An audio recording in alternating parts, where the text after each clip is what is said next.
कुछ भी नहीं है पास जिनके, त्याग सब कुछ कर दिया। अरु बाह्य अभ्यन ग्रंथ तज कर, धर्म आकिंचन लिया। कुछ भी नहीं है पास जिनके, त्याग सब कुछ कर दिया। सब परिग्रहों को त्याग करके, धर्म आकिंचन लिया। ऐसे अनंतानंत अरिहंत सिद्ध आचार्य जिनमो, उवझाय साधु को नमन कर, स्वयं आकिंचन बनो। स्वयं आकिंचन बनो, स्वयं आकिंचन बनो। मेरे गुरु के चरण पड़े जहाँ, धरती चंदन बन जाती। प्रजा शांति का अनुभव करती, मेरे भावना मिट जाती। अपने इस नश्वर जीवन में अध्यात्म रस घोलेंगे। जब तक घट में श्वास रहेगी, गुरुवर की जय बोलेंगे। जब तक घट में श्वास रहेगी, गुरुवर की जय बोलेंगे। हम गुरुवर की जय बोलेंगे। आदि तीर्थंकर श्री आदिनाथ भगवान की जय। श्री 2400 तीर्थंकर भगवान की जय। संत शिरोमणि अध्यात्म योगी परम त्यागी आकिंचन्य गुणधारी आचार्य गुरुदेव श्री विद्यासागर जी महाराज की जय। पर्वराज पर्युषण महामहोत्सव की जय। उत्तम आकिंचन्य धर्म की जय। बोलिए हरिकामा पूर्णमती माता जी की जय। बोलिए हरिका संघ की जय।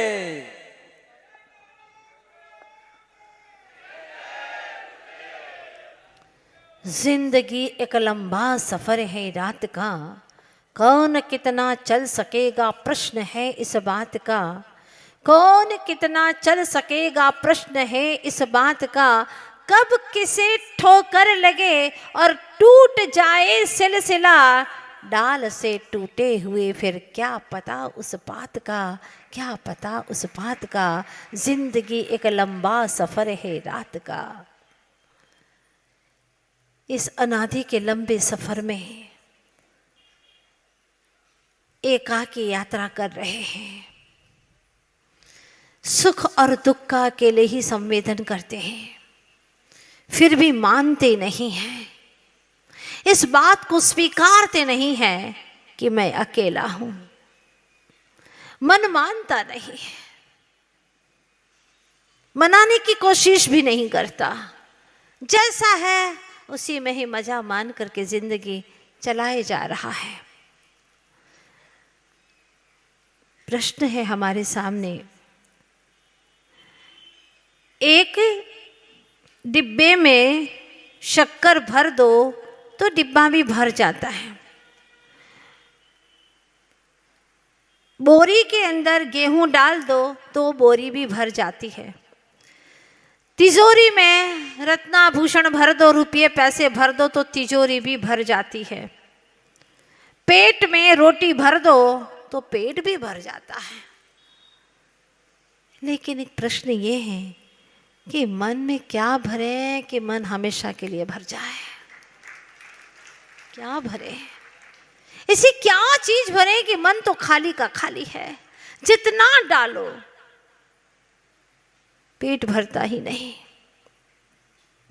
ट्रक में कितना वजन होना चाहिए इसका भी एक कानून है। बैलगाड़ी है, पशुओं की सवारी करते हैं, उसका भी एक नियम कानून है कि कितना भरोगे कितना लदोगे उसके ऊपर। ट्रेन के डिब्बे में कितने मुसाफिर होना चाहिए उसकी भी संख्या नियत है।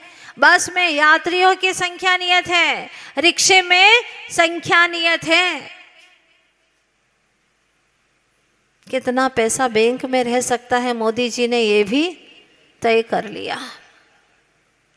पर मन में कितनी मूर्छा, कितनी आसक्ति होना चाहिए। नरेंद्र मोदी की तो बात मानते हो, पर जिनेंद्र स्वामी की बात नहीं मानते। जिस जिनेंद्र स्वामी के राज्य में तुमने जिन शासन में जन्म लिया है, उनकी बात को स्वीकार करो, हमेशा हमेशा के लिए दुखों से छुटकारा मिल जाएगा। अगर देश को आनंदित करना है, विकासशील बनाना है, तो ये सारे कानून बनाए गए और असंख्य आत्म प्रदेशों को आनंद से तरबतर करना है, तो जिन शासन में जिनेंद्र स्वामी के द्वारा कहे गए मार्ग पर चलना ही होगा। लेकिन यह जीव चलना नहीं चाहता। दिन रात उसको तो बस कैसे भी चाहिए, कुछ भी होता रहे, मुझे तो बस पैसा चाहिए, कैसा भी चाहिए, बस पैसा चाहिए। सुना था एक बार लक्ष्मी जी और नारायण जी बात कर रहे थे और करते करते आपस में विवाद हो गया, नोक झोंक हो गई। नोक झोंक छोटी मोटी होते होते फिर थोड़ा सा विवाद हो जाता है। विवाद क्या था, इतनी सी बात थी। लक्ष्मी जी ने कहा, देखो जी मैं बड़ी हूँ। नारायण जी कह रहे थे, तुम कहाँ से बड़ी हो, मैं बड़ा हूँ, सारी दुनिया मेरे पास में आती है। लक्ष्मी जी ने कहा, देखो जी आती है भले दुनिया तुम्हारे पास में, लेकिन चाहती तो मुझे ही है। आती भले तुम्हारे पास में है, लेकिन चाहती तो मुझे ही है। और एक बात कहूं, नाराज मत हो ना स्वामी, भले आती हो तुम्हारे पास में, लेकिन मुझे पाने ही आपके पास में आती है अज्ञानी दुनिया। जग के लोग जड़ धन को ही चाहने के लिए जिनकी शरण में आ रहे हैं। इसीलिए बात मान लो मेरी, हाँ लोग मुझे ही चाहते हैं। नहीं नहीं, मेरे पास में देखो मंदिर में क्या लोगों की तादाद आती है, सब मुझे चाहते हैं। उन्होंने कहा नहीं मुझे चाहते। आपस में विवाद हो गया। आखिर अब देवतागण आ गए। क्या बात हो गई, आज आपस में नोक-झोंक चल रही है। कुछ तो निपटारा करना चाहिए, वरना विवाद तो बढ़ता चला जाएगा। तो क्या करें? सारे देवताओं ने मिलकर के तय किया कि चलो 6 महीने की मोहलत देते हैं। इसमें आपको सिद्ध कर देना है कि आप बड़े हैं या आप बड़े, आपको सिद्ध करना है। दुनिया किसके पास में ज्यादा जाती है, किसकी ओर झुकती है, ये आपको तय करना है। अब 6 महीने की उन्हें मोहलत दी गई, वो अपने काम में लगे हुए हैं। हमें बात ये समझना है कि जितना इकट्ठा करते हैं, अकेले रह नहीं पाते हैं। अकेली आत्मा रहे तो ये सारी चीज़ों की आवश्यकता ही नहीं है। सपोज तुम अकेले होते, अकेले एक आत्मा, क्या इन सारी चीज़ों की ज़रूरत होती?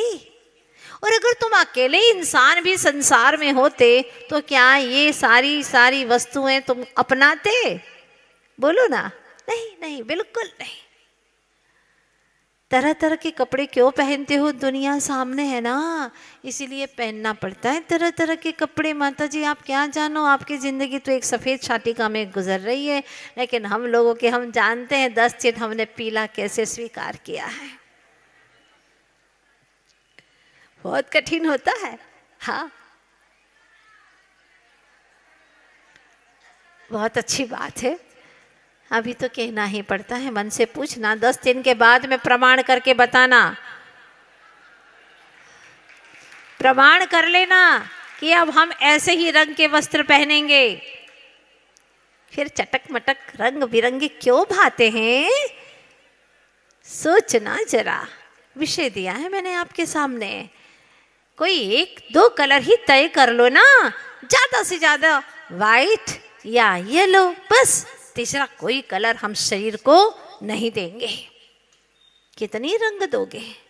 रंग बिरंगी इस दुनिया के अंदर तूने अपने इंद्रियों का विषय बना करके कितना भटका है चेतन। अब तो कम से कम इन रंगों की ओर मत जा। जितना जितना रंग चाहा उतना बदरंग बना, जितना जितना मान चाहा उतना उतना अपमान मिला, जितना जितना तूने अपना नाम चाहा उतना उतना ही तो अपमानित ही हुआ है चेतन। इसलिए अब इनकी ओर से दृष्टि को हटा। बात चल रही है, जितना अकेला रहता है उतना उतना ही दुनिया का वैभव उसके पास में आता है। हमारे जिनेंद्र स्वामी जिन्होंने सारा बाह्य वैभव छोड़ दिया, कुछ भी नहीं है पास, जिनके त्याग सब कुछ कर दिया, धन्य है उनके पास में अंतरंग का वैभव दौड़ा आता है, लेकिन उसकी तरफ देखती तक नहीं वे। दो सहेलियां झरोखे में बैठी बैठी बात कर रही थी। एक ने कहा, सखी एक बात बताओ, वो राजा अभी यहाँ से अपन ने देखा, तुमने भी अपनी आंखों से देखा, घोड़े पर चढ़े, पहले हाथी पे चढ़े थे, फिर घोड़े पर चढ़े, फिर पालकी में बैठे, पालकी में बैठ करके अंदर गए तो अंदर सारे लोग उनके पैर दबाने लगे। सखी एक बात बताओ, वो थके कहाँ हैं जो इनके पैर दबा रहे हैं, बताओ मुझे। सखी ने प्रश्न किया। हाथी चढ़े घोड़े चढ़े, चढ़े पालकी माँ, कब के थाके है सखी, काहे दबावे पाए। हे सखी बताओ ना, कब के थके थे उनके पैर जो उनके पैर दबाने बैठ गए। जो बेचारे इतना चलते हैं, पैदल चलते हैं, जिनके पास कुछ नहीं है, उनके तो कोई पैर दबाता नहीं है। सच में जो थके हुए हैं, और ये एक कदम चले नहीं, बस पालकी से उठा करके रखा कि सिपाही नौकर चाकर आ गए और उनके पैर दबा रहे हैं। तब सखी बड़ी स्वाध्यायशील थी। कहाँ की थी वो? इंदौर की थी वो सखी। उसने कहा, अरे सखी सुनो, हम नित्य प्रतिदिन स्वाध्याय करते हैं, वही बात मैं तुम्हें बताती हूँ। भूसु तो भूखो मर्यो, कीनो उग्र विहार, तब के थाके है सखी, अवे दबावे पा। हे सखी, पूर्व भव में इन्होंने वो कार्य किया था। क्या कार्य किया था? भूसु तो भूशयन किया था, भूखो रहे हो, और भूखे रहे, कई कई दिनों तक उपवास किया उन्होंने। हाँ, उपवास किया। कीनो उग्र विहार, और उग्र उग्र विहार किया, पैदल चलते रहे। तब के थाके, तब के थाके, कब के थाके पूछा था तो तब के थाके हे सखी, अभी दबावे पा। वो तब के थके हुए हैं ना, वो जो वैभव छोड़ करके उग्र विहार करते रहे, भवनों को छोड़ करके वनों में निवास करते रहे, सखी तब के थके आज इनका यह पुण्य का सैलाब छप्पर फाड़ करके आ रहा है, और उनके ये सब लोग सेवा करने के लिए तरसते। एक बार स्पर्श करने को तो मिल जाए। गुरुदेव आचार्य श्री विद्यासागर जी महाराज, उनकी वैयावृत्ति करने मिल जाए, ओहो उस रात तो नींद नहीं आती। ऐसे आनंद का पारावार नहीं रहता। इतनी खुशियां होती, आहार दे दो, लगता आज ये हाथ पाना सार्थक हो गया। घर में पदार्पण हो जाए, लगता है आज ये 10 करोड़ का घर बनाना सार्थक हो गया। क्यों? भूसु तो भूखो रहो, कीनो उग्र विहार, तब के थाके हे सखी, अबे दबावे पा। वाह, यही बात आचार्य भगवान लिखते हैं। ममेदम अभिसंधि निर्वृत्ति राकिंचन्यम, ये मेरा है। ऐसी जो अभिप्राय में, ऐसी बुद्धि में जो पड़ा हुआ था, उसकी निवृत्ति कर लेना, उसका त्याग कर देना।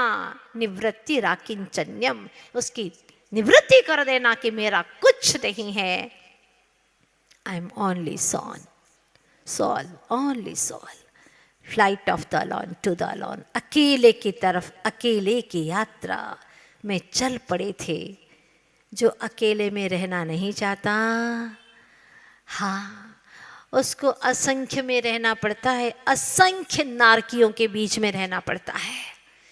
ध्यान देना, हे साधक में कहा है, हे साधक जब तुम नितांत अकेले होते हो, हे साधक जब तुम नितांत अकेले होते हो तब कर्म भी तुम्हारा साथ नहीं देते हैं। ध्यान दो इस बात पर, अंतरंग की बात है। जब तुम नितांत अकेले होते हो, एक अकेले आत्मा में लीन होते हो, तब कर्म भी तुम्हारा साथ नहीं देते। जब तुम पर के साथ होते हो तो कर्म भी तुम्हारे साथ हो जाते हैं। ऐसे कर्मों के साथ से तो बेहतर है अकेले ही रहो। राहें कितनी ही भयावह हो, निर्भय होकर चलते ही रहो। स्वाधीन रहोगे तो अपराधी न रहोगे। आखिर कब तक पर का साथ करते रहोगे? आखिर कब तक? ये कब तक तुम्हें साथ देंगे? अरे किस ग्रह की चपेट में हो कि मेरा घर है, ये मेरे घर परिवार के हैं, ऐसा दिन भर परिचय देते रहते हैं। कोई शख्स ऐसा नहीं मिला जो ये परिचय दे कि मैं एक अखंड आत्मा, अनंत गुणों का मेरा परिवार, और इस परिवार का परिचय देने की कोई ज़रूरत ही नहीं है। इसके लिए कोई शब्द की ज़रूरत नहीं है, अनुभूति की आवश्यकता है। कहा है साधक में, हे साधक किस ग्रह की चपेट में हो? क्या आप परिग्रह की चपेट में हो? दिखावे के लिए कुछ छोड़ा, ध्यान दो, दिखावे के लिए कुछ छोड़ा, कुछ पर बहुत कुछ के चक्कर में पड़ गए हो। अगर ख्याति पूजा प्रसिद्धि के चक्कर में पड़े हो तो कुछ तो छोड़ा और बहुत कुछ के चक्कर में पड़े हो। स्वयं का पता भूले पर औरों का पता लगाने में लगे हुए हो। कुछ तो विचारो, अहो साधक कुछ तो विचारो, निज को निहारो। यह मत कहो कि ये तो सब ऊपर ऊपर चल रहा है। हाँ, ये मत कहो कि यह सब तो ऊपर ऊपर चल रहा है, अंतरंग में मेरी कोई आसक्ति नहीं है। धान्य के भीतर की ललाई निकल जाने पर बाहर का छिलका रहता नहीं है। ध्यान रखना, आचार्य देव समझाते हैं, ये मत कहो कि मेरी अंतरंग में आसक्ति नहीं है। आसक्ति नहीं होती तो देखो, धान्य के भीतर की ललाई निकल जाने पर क्या बाहर का छिलका रहता है? नहीं रह सकता। बाहर का छिलका रहता नहीं है। व्यर्थ में क्यों होते हो बेचैन? यदि पाना चाहते हो सुख चैन तो मत करो परमाणु मात्र से भी राग। यही है परमानंद को पाने का मात्र एक और एक वीतराग मार्ग, और कोई दूजा मार्ग नहीं है। पर को किंचित भी पाने की कामना है तो किंचित भी है तो चिंतित है। क्या कहा? किंचित भी है तो चिंतित है। एक लंगोटी बोलते हैं ना आप लोग कुछ पूजन में, तन में हाँ चाह लंगोटी की मन भाले। हाँ, अगर एक भी लंगोटी की चाह है तो वह एक लंगोटी की चाह पता नहीं कितने कितने संसार को बसा देगी। इसीलिए अंतरंग से निर्ग्रंथ होना है। वह परेशान है जिनको दुनिया से लेना है, लाओ लाओ लाओ, और वो मस्त दिल है जिन्हें अब कुछ भी पाना नहीं है। धन्य है वे जिन्हें अब कुछ भी पाना शेष रहा ही नहीं। राजा जब युद्ध से लौट करके आने वाले हैं, महल में प्रवेश करने ही वाले हैं, एक दिन पूर्व 4 सिपाही को भेजा और कहा रानी साहिबा से पूछ करके आओ कि वह इस विजय के अभियान में क्या चाहती हैं। उनकी हर इच्छा पूरी कर दी जाएगी, पूछो उनसे। प्रथम रानी से पूछा, उसने कहा कि राजा साहब को मालूम है कि मुझे क्या पसंद है, मैं अच्छे से अच्छे वस्त्र चाहती हूँ। ठीक है। दूसरी से पूछा, उसने कहा उन्हें बहुत अच्छे से ज्ञात है कि मैं आभूषणों से कितना प्रेम करती हूँ, मेरे लिए एक से एक सेट लेकर के आए, कह दीजिएगा। तीसरी से कहा तो उसने कहा कि मेरी इच्छा तो है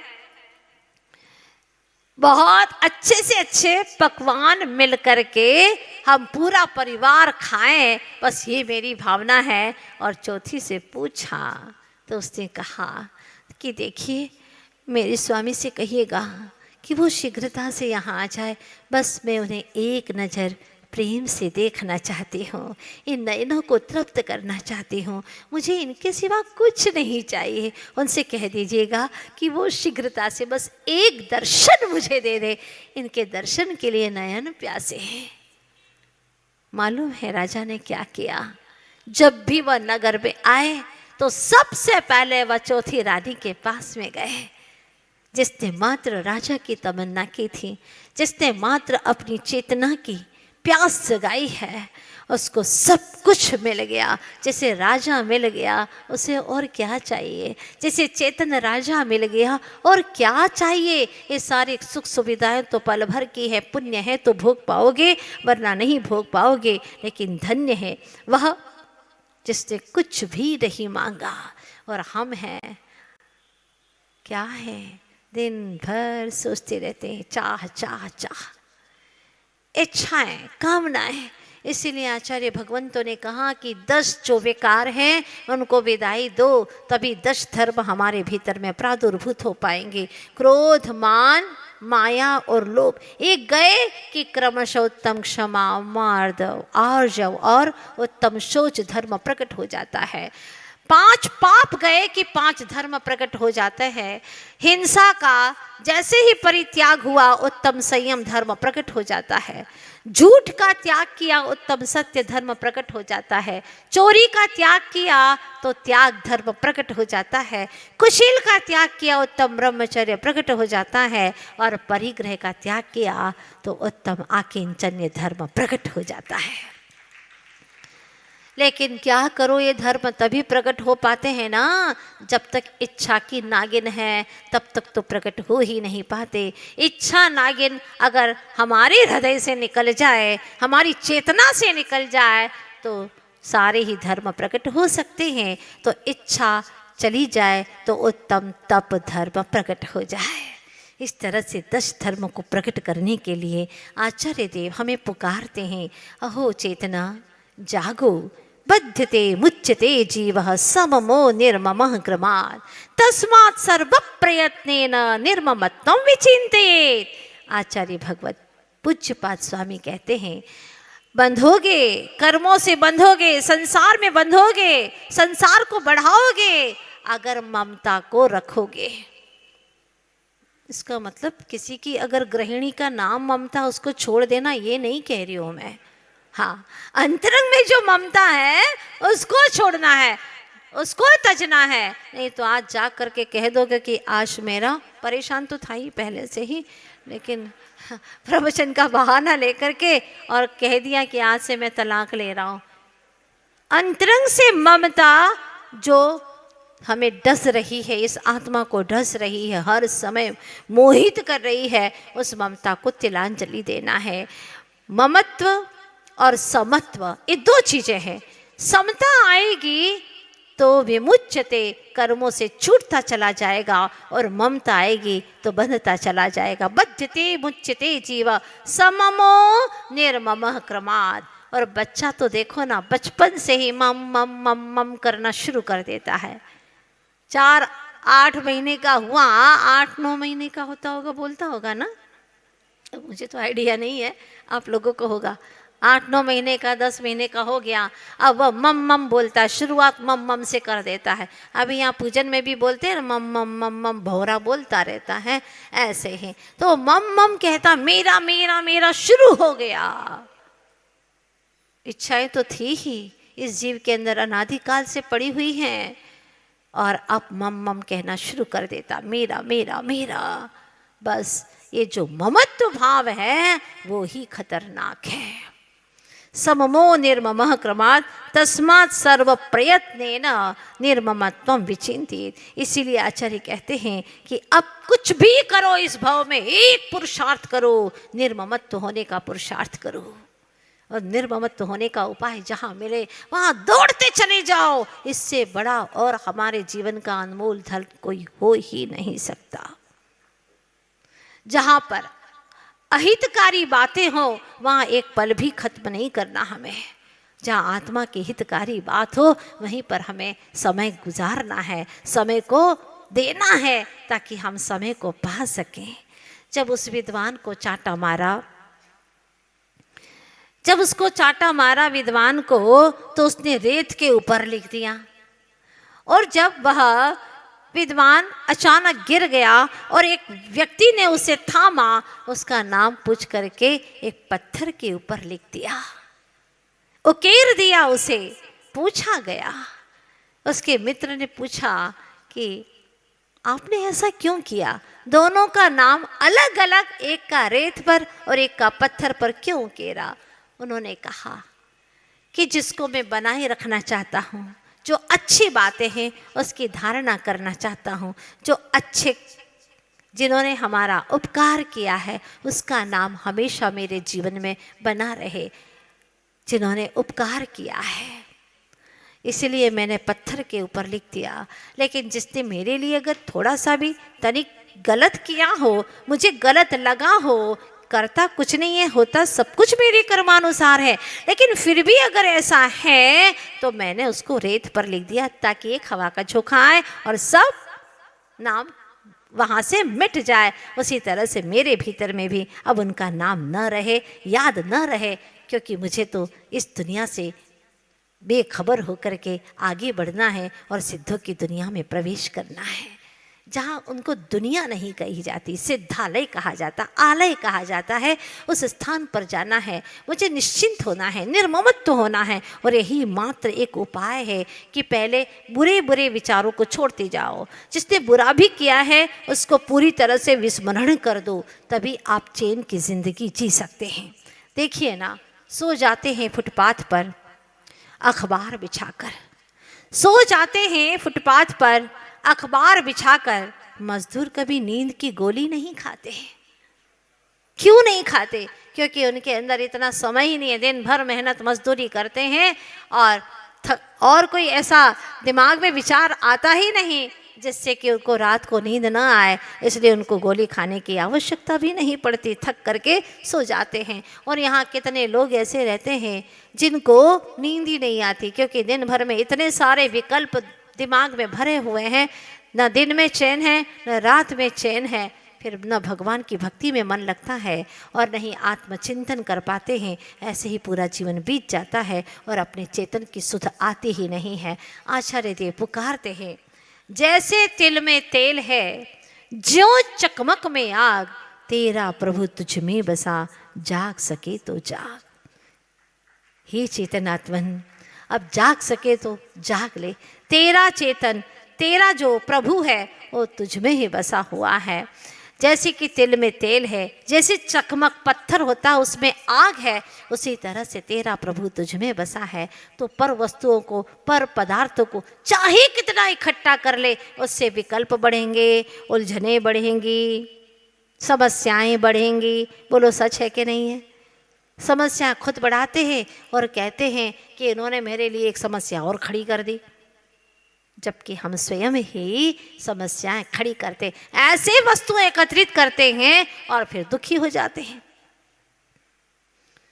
बार बार आचार्य भगवान कहते हैं सारी चीजें तो बहुत सुलभ है भाई, बहुत सुलभ है। अगर दुर्लभ कोई एक चीज है, यत्तनि छेगो समो संवत्त सुंदर लोए, बंध कहाए यत्ते तेण विसंवादनी होती।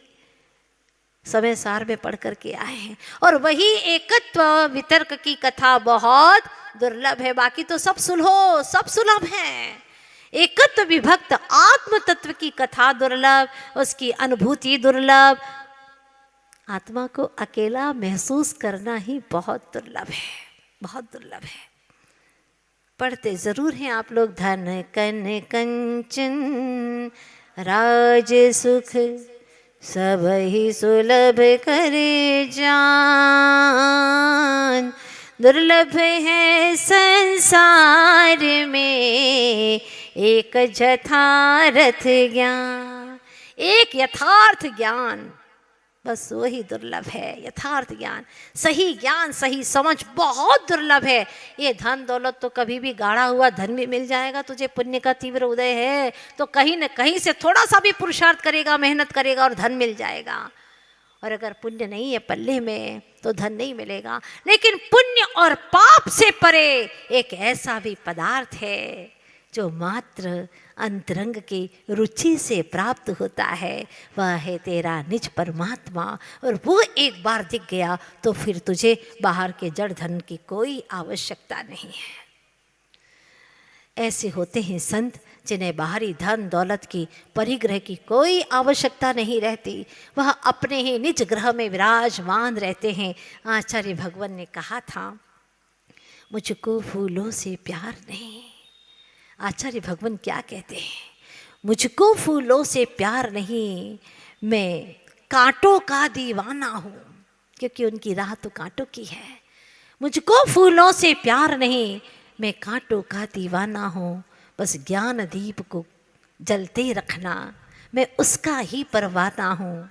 मिट जाऊं ऐसी चीज नहीं, मिट जाऊं ऐसी चीज नहीं, बिक जाऊं ऐसी वस्तु नहीं, सबके मन की मैं कर दूं ऐसा कोई ताबीज नहीं, मैं अपनी ही मस्ती में, मैं अपनी ही मस्ती में रहता अनगाया एक तराना हूँ। मुझको फूलों से प्यार नहीं, मैं कांटों का दीवाना हूँ। मेरी डगर तो कांटों की है, उसी पर चलना मुझे बहुत अच्छा लगता है। एक में जो आनंद है वह अनेकों में नहीं है। इस जिंदगी के लंबे सफ़र में, मुक्ति के सफ़र में मुझे अकेले में ही आनंद आता है। बाकी तो सब जगह बाहर के संबंध जितने जितने करते गए, जितने संबंध बढ़ते गए, उतना उतना बंधन बढ़ता चला गया। तो हमने भी संबंध बना लिए हैं। एक संपादित संबंध होता है, जैसे माँ पिता, उसको आप संपादन करते हैं, संपादन करते हैं। संपादन में, संपादित संबंध में अपन यूँ कह सकते हैं कि जैसे धन एकत्रित कर रहे हैं। माँ बाप को तो लाया नहीं जाता, वो कर्म के हिसाब से मिलते हैं ना, उनको सांसारिक संबंध में डाल देते हैं। सांसारिक संबंध है वहाँ। संपादित संबंध वह है जिसको आप संपादन करते, धन प्रतिष्ठा आदि आदि, ये सब कुछ संपादित संबंध, दोनों एक जैसे ही लगते हैं संसार में ही। सांसारिक संबंध, संपादित संबंध। लेकिन इन दोनों से हट करके तीसरा संबंध जो बहुत महत्वपूर्ण है वह है शाश्वत संबंध। शाश्वत संबंध आत्मा का ज्ञान दर्शन आदि गुणों से। सारा आनंद ज्ञान का है। अगर अभी आप नहीं समझते तो कुछ आनंद होता क्या? प्रत्येक समय तुम्हारे ज्ञान का आनंद है। तुम जितना समझते हो ना उतना ही तुम्हारा आनंद है। आत्मा में जो उपयोग है उसका आनंद है। संसार तो शोकमय है, जीवन सारा भोगमय बीत रहा है, और जितना भी संयोग है वह वियोगमय हो रहा है। लेकिन आत्मा एक ऐसा है जो कि उपयोगमय है, उपयोगमय है, ज्ञान दर्शनमय, उसी में आनंद है। नहीं समझते तो ये जड़ वस्तुओं को कहाँ आनंद है? है ही नहीं। ना सुख है, ना दुख है, ना आनंद है, कुछ भी नहीं है। इसीलिए अपने ज्ञान के साथ में अपना जीवन आनंद से शाश्वत काल तक के लिए आनंदमय बिताना है। तो वह क्षण कब मुझे प्राप्त हो, ऐसा अकेलापन चाहिए। अकेले तो कई लोग हो जाते हैं, गुस्से में भी आकर के कहते हैं मुझे अकेले रहने दो।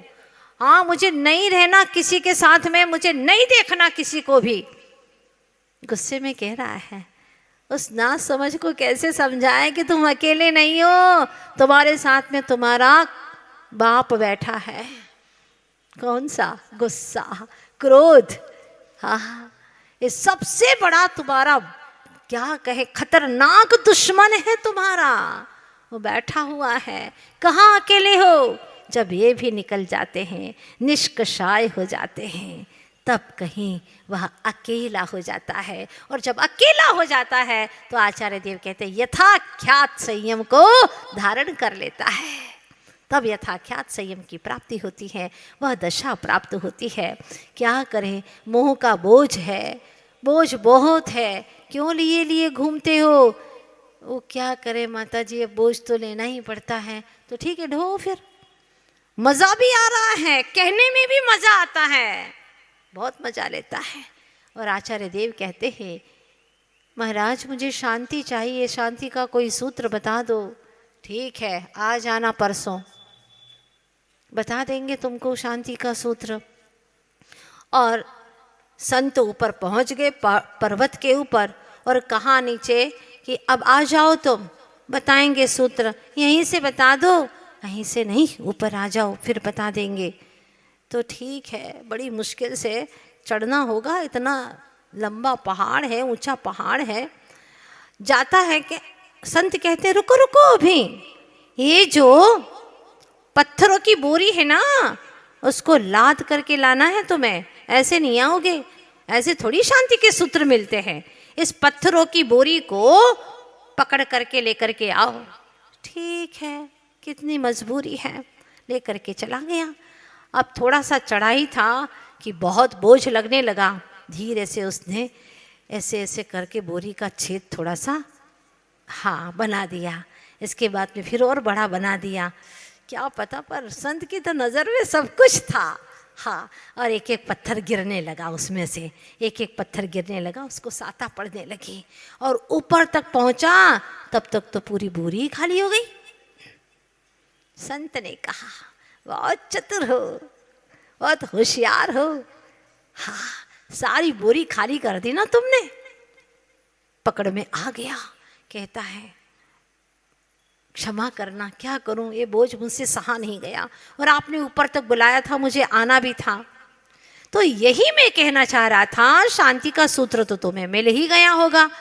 कैसे मिल गया, आपने तो कुछ बोला ही नहीं, इतना बोझ और लाद दिया, सूत्र तो दिया ही नहीं। सूत्र मिल गया ना तुम्हें। ये जब तक बोझ है तब तक शांति नहीं है, बोझ खाली कर दिया तो शांति पड़ गई। ग्रहण भाव को जो रखते हैं, नीचे जाते दिखते हैं। ग्रहण भाव को जो नहीं रखते, ऊपर जाते दिखते हैं। तराजू की पलड़ी के समान जिंदगी का कोई ठिकाना नहीं है। और ग्रहण करते जा रहे हो, और ग्रहण करते जा रहे हो, लाओ लाओ लाओ। अरे भैया 10 दिन आराधना कर लो, आदिश्वर प्रथम तीर्थंकर की लाखों करोड़ों भी दोगे ना, तो सामूहिक में जो भावों की विशुद्धि होती है वो तुम्हें मिलने वाली नहीं है। ऐसा पवित्र अवसर कहाँ मिलेगा। लेकिन क्या है, क्या है 10 बजे दुकान खोलते हैं ना माता जी। अरे 10 से 10:30 बजे खोल लेना, क्या फर्क पड़ेगा। 10 बजे तक विधान होने वाला है, बैठ जाओ। अपूर्व विशुद्धि होने वाली है, न भूतो न भविष्यति। आचार्य भगवान ने पहली बार जब ये विधान किया तो गुरुदेव ने आशीर्वाद दिया था कुंडलपुर में ये विधान करने के लिए, और ये कहा था कि ज्यादा से ज्यादा लोग घर घर में करें, ऐसा प्रचार हो जिससे कि सब भव्य जीवों की विशुद्धि बढ़े। और सच में गुरुदेव का क्या आशीर्वाद मिला। हजारों नहीं लाखों लोगों ने घर में बैठ बैठ करके ये विधान किया लॉकडाउन के टाइम पर। अब तो साक्षात यहाँ पर वह विधान होने वाला है। इसलिए आज प्रवचन के बाद में हम 5 मिनट का समय देंगे आपको। शीघ्रता से आप लोग अपने भावों को यहाँ पर प्रेषित करेंगे, अवसर आपको दोबारा नहीं मिलेगा। और मैंने गुरुदेव की आज्ञा से ही अभी तक जो करती आई हूँ, गुरुदेव की आज्ञा से, उनके आशीर्वाद से, और वह उनका आशीर्वाद कभी निष्फल नहीं जाता, पूर्ण तरह फलीभूत होता है। ये मैंने आज तक देखा है। आप लोगों से पूछना चाहती हूँ, सामान कितने साल का है, धन दौलत कितने वर्ष तक खा सकते हो, इतना इकट्ठा करके रखा है। माता जी ज़्यादा कुछ नहीं, बस 4-5 पीढ़ी चलेगा, ज़्यादा तो नहीं चलेगा। देखने आओगे मुड़ करके? क्या करेंगे वो? बहुत मौज मस्ती में रहेंगे तुम्हारे जाने के बाद में, जिनके लिए तुम इतना इकट्ठा करके जा रहे हो।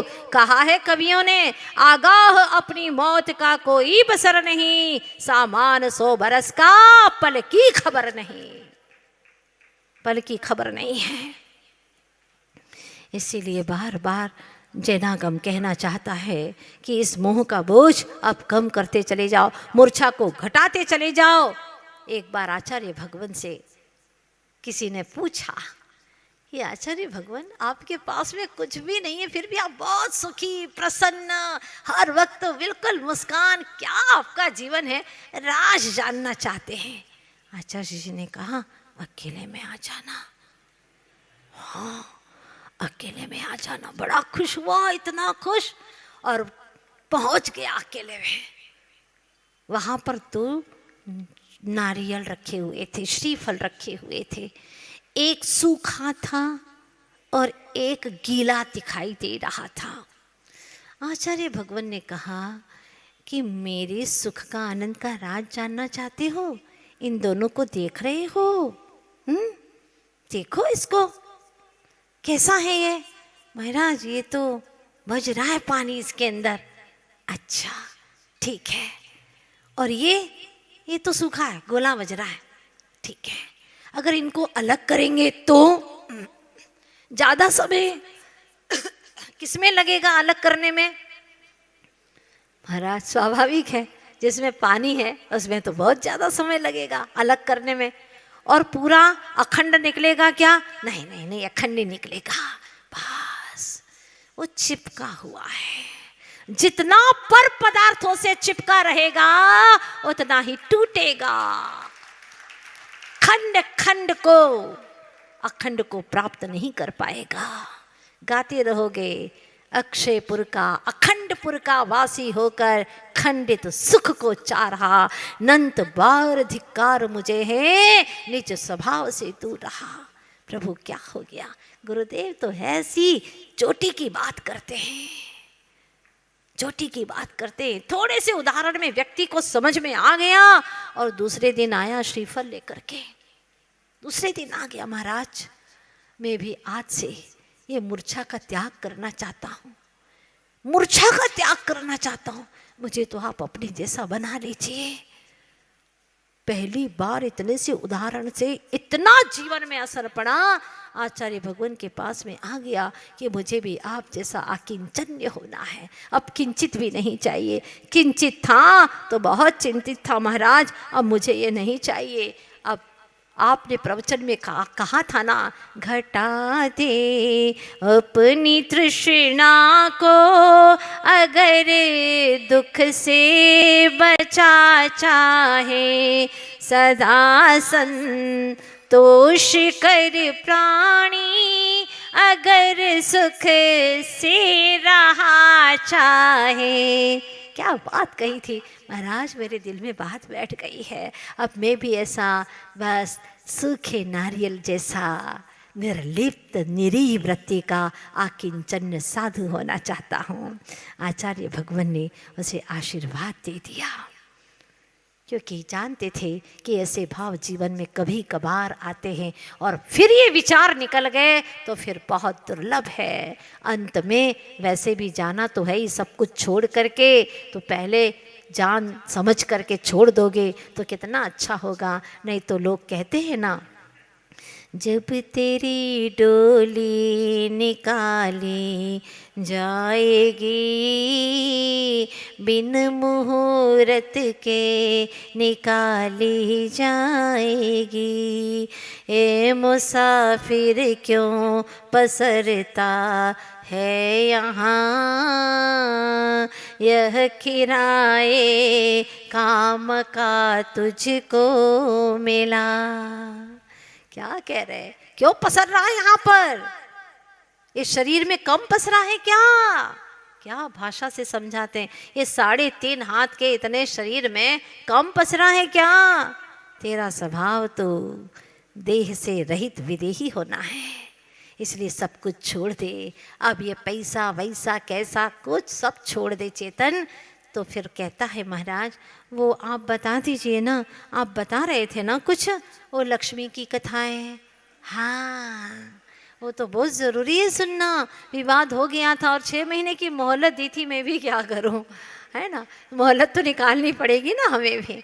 तो मोहलत निकल गई, उस वहाँ 6 महीने का अंतिम दिन आ गया। लीजिए क्या होता है। अब देखा, अब लक्ष्मी जी तो चुपचाप थी, गई नहीं, अभी तक एक बार भी मंचासीन नहीं हुई। लक्ष्मी को मंचासीन होने की जरूरत ही क्या है, वो तो अंधेरे स्थान पर रहती है, गाड़ी जाती है लक्ष्मी तो, है ना, खजाने में, तिजोरी में ऐसी रखी जाती है। उजाले में रखते हो क्या? ड्राइंग रूम में सजा करके रखते हो, फिर उसके ऊपर हेलोजन लगाते हो क्या? नहीं लगाते। वो तो चुपचाप बैठी हुई थी और नारायण जी की क्या सभाएं, ऐसा गजब का प्रभाव, जहां देखो वहां प्रभावी प्रभाव, प्रभावी प्रभाव, जय जयकारे के नारे गूंज रहे थे गांव गांव में, नगर नगर में, और खूब जय जयकार। उनको तो पूरा विश्वास था ही कि आज अंतिम दिन है और अपनी जीत निश्चित है। बस प्रवचन शुरू होने ही वाला था, मंगलाचरण किया ही था, उच्चासन पर विराजमान थे नारायण जी, और इधर से लक्ष्मी जी आई एक बुढ़िया का वेश धारण करके, फटे हाल में आई, कांपती हुई लठिया लेकर के, और बीच में ऐसे ही रेलिंग से आने लगी। हटो हटो, लाठी लगा करके। कुछ बच्चे गए, अरे कहाँ प्रवचन शुरू होने वाला और बीच में कहाँ या बाधक तत्व आ गई। हाँ, ए माँ जी बैठ जाओ चुपचाप यहाँ पर। नहीं बेटा, मुझे तो आगे ही जाना है। बोला ना चुपचाप बैठ जाओ, हमारी कमेटी की व्यवस्था है ये। बुढ़िया ने सोचा ऐसे मानने वाले नहीं है ये बच्चे, करामात कुछ तो दिखानी पड़ेगी। उसने फटी सी थैली में हाथ डाला, इतनी मेली कुचेली थैली थी। बच्चों ने कहा भाग जाती हो कि नहीं, नहीं तो हमें भी लाठी लेनी पड़ेगी। वो तो बहुत मजबूत थी, कहाँ मानने वाली थी, आई थी इसीलिए ताकि कोई और मान जाए। ठीक है, थैली में हाथ डाला, एक चमकता हुआ शुद्ध सोने का स्वर्ण का कटोरा निकाला। इतना सा नहीं, इतना बड़ा कटोरा, बहुत सुंदर। देखो बेटा, मुझे आगे जाने तो, तुम जो तुम्हें चाहिए वो तुम ले लो। ये सोने का कटोरा चाहिए तो ले लो तुम, लेकिन मुझे आगे जाने दो। यूं फेंका, उछाला, सारे लोग उस सोने के कटोरे को लेने के लिए दौड़ पड़े, और उधर उनका मंगलाचरण शुरू हो गया था। अब इधर के लोग तो सब में हलचल मच गई, सोने का क्या गजब का कटोरा। फिर उसने सोचा कि अब इधर के लोग भी मुझे बिठा सकते हैं, इधर भी एक कटोरा उछाला, फिर इधर उछाला, जैसे कि रत्न वृष्टि करते हैं ना कुबेर, ऐसे ही वह बुढ़िया ऐसी स्वर्ण पात्र की वृष्टि करने लगे। कम से कम 8 कटोरे तो वो ऐसे ही उछाल दिए। अब लोगों की सबकी दृष्टि इधर से हट करके बुढ़िया के ऊपर, सब लोग जिसको मिला वो तो बड़ा खुश हो गया। सोने का कटोरा, सोने का कटोरा। आगे आए तब तक तो पूरे में चर्चा हो गई, भाई सोने का कटोरा बुढ़िया बांट रही है, सोने का कटोरा बुढ़िया बांट रही है। अब बुढ़िया यहाँ तक आ गई। बुढ़िया ने कहा, बच्चों एक बार मुझे आगे जाने दो। जाने देंगे, पर हमें क्या दोगी, कुछ दोगी? बेटा तुझे भी कटोरा दूंगी सोने का, और अच्छा वाला दूंगी, डायमंड लगा हुआ वाला दूंगी, मुझे एक बार जाने दे। ठीक है माँ जी। दूसरे युवक आ गए, दूसरी संस्था वाले आ गए, तीसरी संस्था वाले आ गए, कॉलोनी नगर के आ गए, जैन कॉलोनी के आ गए, संगम नगर के आ गए, विजयनगर के आ गए। आहा, सारे कॉलोनी के बच्चे आ गए। माँ जी हमें भी है, माँ जी हमें भी है। अरे बेटा सबको दे रही हूँ, पर मुझे एक बार वहाँ पर पहुँचा दो मंच के पास में, मैं सबको एक एक कटोरा दे दूँगी। नहीं, हमको तो अपना अपना अलग अलग दे दूंगी बेटा। ये बुढ़िया ने वादा किया, कभी मुकरती नहीं है, सबको कटोरा मिलेगा, लेकिन एक बार मुझे वहाँ तक पहुँचा दो, मैं पास में जाना चाहती हूँ उनके पास में। एक बार मेरी भी किस्मत खुल जाए, उनके पास जा कर के मुझे भी पहुँचा दो वहाँ। अब तो युवक आए जो बुढ़िया को भगा रहे थे, चिल्ला रहे थे, आइए माँ जी आइए, पधारिए माँ जी। भाषा ही बदल गई बच्चों की। पधारिए माँ जी। ए लोग हटो यहाँ से, हम तो आज के इंद्र बने हुए हैं ना। अरे इंद्र होंगे तुम आज के, बुढ़िया को आने दो पहले, चलो हटो हटो सब लोग हटो यहाँ से। नारायण ने देखा कि ये कौन आ गया बीच में, ऐसी फटे टूटे कपड़े पहने, ऐसी गरीब, और लोग इतनी बाइज्जत लेकर के आ रहे हैं। सारे वो तो अपने प्रवचन में ही बिल्कुल लीन थे, मग्न थे। इतने में बुढ़िया ने सारा मजाक किरकिरा कर दिया, और बुढ़िया ने कहा, बस एक बार मुझे इनके पास बिठा दे। पर माँ जी तुम अच्छी नहीं लगोगी। देखो तुम्हें अच्छा नहीं लगा ना हो तो फिर मैं कटोरे नहीं देने वाली हूँ तुम्हें। हाँ, अगर तुम्हें मुझे कटोरा पाना हो तो ऊपर बैठा दो, एक बार ऊपर बैठा दो। और मैं भी है ना एक चीज़ बता दूंगी तुमको। क्या बताओगी माँ जी? मैं ये, तुम जानना चाहते हो ना बच्चों सब लोग? हाँ माँ जी, हम यही जानना चाहते थे ना कि आप इतनी गरीब हैं, इतने सारे सोने के कटोरे कहाँ से लाई हो? बेटा, मैं सोना बनाने की, हाँ, सोना बनाने की सारी विधि जानती हूँ, रोज बनाती हूँ, बहुत सारे बना लेती हूँ मैं तो। अच्छा माँ जी, सोने के कटोरे बना ले, जो चाहो वो मैं तो बना सकती हूँ। सोना बनाना मुझे आता है, मैं विधि जानती हूँ। ओहो माँ जी, ये तो बहुत बड़ी बात है। बेटा, एक बार मुझे ऊपर बिठाओगे तभी तो मैं बता पाऊंगी सारी जनता को।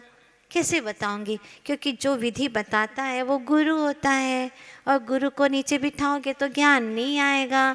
इसलिए मुझे विनय से ऊपर बिठा दो तो मैं सारी सभा को सोना बनाने की विधि बता दूंगी।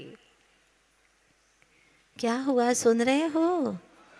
हाँ, ऐसी सभा लगी, सारी की सारी उठ गई उस माँ जी के विनय के लिए।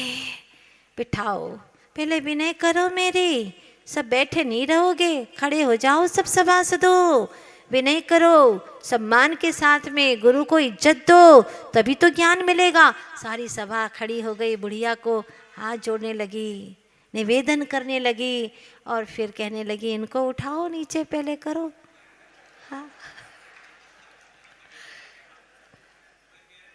हाँ, निवेदन कर लिया, बहुत अच्छे शब्दों में निवेदन किया। लेकिन नारायण ने कहने लगे, नारायण जी, लेकिन मुझे क्यों नीचे कर रहे हो? नहीं नारायण जी, बहुत सुन लिया अब तुम्हारा। क्या मिला, क्या मिला ये बताओ? 5 महीने 29 दिन हो गए, आज 30वां दिन है। बहुत सुन लिया, और एक दिन में हमें वारे न्यारे करने वाली आई है बुढ़िया, हम तो इसी का सुनेंगे। माला माल करेगी ये बुढ़िया, हम तो इसी का सुनेंगे। आप उतरो। लेकिन मैं क्यों उतरूं? आज मेरा लास्ट डे है। हाँ, आज मेरा प्रवचन सुन लेने दो, बाद में कर लेना इसका। नहीं नहीं नहीं, बुढ़िया कहने लगी, मेरे पास में ज़्यादा टाइम नहीं है, जल्दी करो भाई, बुढ़िया हूँ, मेरे से ज़्यादा खड़े रहते नहीं बनता, कहीं मरा गई तो विधि मेरे ही पास रह जाएगी। इंदौर के लोग थे,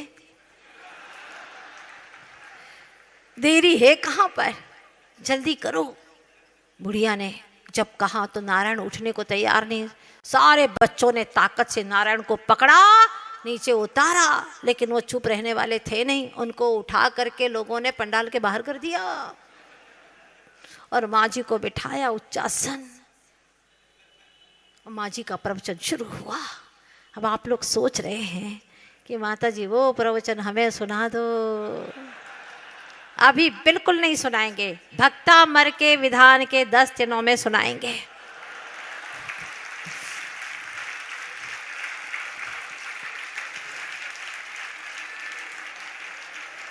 भाई नीति ये है कि अनमोल चीज को एकदम नहीं दिखाना चाहिए। उन्हीं दिनों में दिखाएंगे हम कि वो सोना बनाने की विधि क्या है। हमारे गुरुदेव ने हमें सिखाई है और वो हम सिखाने के लिए आए हैं। सिखाएंगे आपको,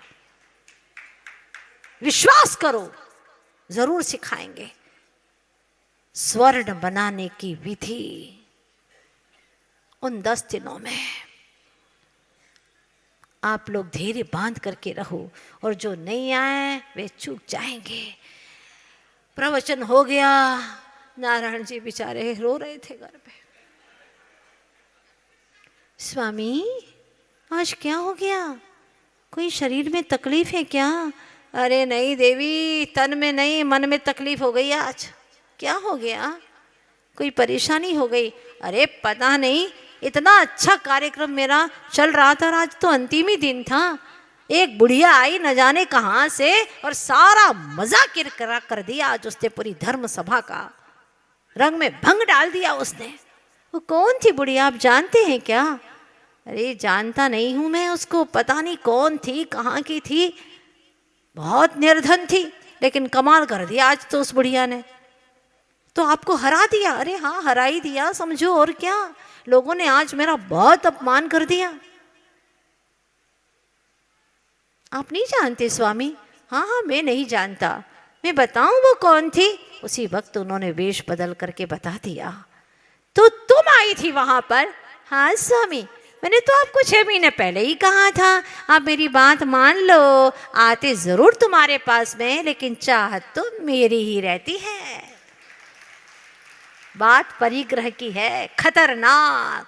ये परिग्रह जब तक नहीं जाएगा, उसकी इच्छा ही नहीं जाएगी, मूर्छा आसक्ति नहीं जाएगी, तब तक आकिंचन्य धर्म प्रकट होने वाला नहीं है। और जब आकिंचन्य प्रकट हो जाता है तो फिर संसार का रत्ती भर भी दुख उसके जीवन में नहीं रहता। वो आगे बढ़ते हुए 18,000 शील के स्वामी होते हैं, ब्रह्म में आचरण करने लगते हैं, ब्रह्मचर्य के स्वामी हो जाते हैं। धन्य है, 18,000 शील के स्वामी हो जाते हैं। ऐसी दशा प्राप्त होती है। इस तरह से ये सारी कथाएं आप लोगों ने सुनी, बात अच्छे से समझ में आ गई। फिर लक्ष्मी जी कहती हैं, स्वामी कुछ भी कहो, बड़े तो आप ही हैं। भगवान का पद तो सबसे बड़ा होता है, ये तो निश्चित बात है। हाँ, मैंने जो कहा है, मुझे तो लोग, मेरे साथ में तो छल ही होता है, और छल से ही लक्ष्मी को बड़ा मानते हैं। वास्तव में निश्चय से और हकीकत यही है कि आप ही बड़े हैं, क्योंकि आपका जीवन ही अलग है। लक्ष्मी की तो बात ही अलग है। इसीलिए वास्तविकता यही है, अध्यात्म से बड़ा, वितरागता से बड़ा संसार में कोई कुछ भी नहीं है। ये तो आप लोगों के बीच की कथा थी, तो आज मैंने इस परिग्रह के छोड़ने के विषय पर आपको बता दी। ये परिग्रह जितना भी बढ़ता चला जाएगा, छल कपट मायाचारी सब कुछ बढ़ता चला जाएगा, और मेरेपन का जहाँ अभाव हो जाएगा वहाँ पर सारे दुख समाप्त हो जाएंगे।